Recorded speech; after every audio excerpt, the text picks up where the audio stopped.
இரத்தப்போக்கு ஏற்படுவதால் சிக்கலா?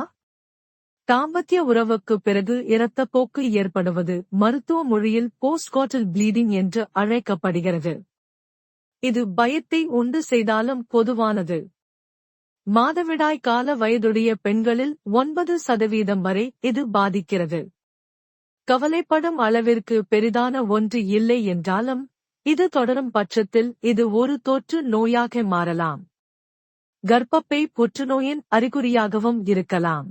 இரத்தப்போக்கு ஏற்படுவதால் சிக்கலா? தாம்பத்திய உறவுக்கு பிறகு இரத்தப்போக்கு ஏற்படுவது மருத்துவ மொழியில் போஸ்ட்கார்ட்டல் ப்ளீடிங் என்று அழைக்கப்படுகிறது. இது பயத்தை உண்டு செய்தாலும் பொதுவானது.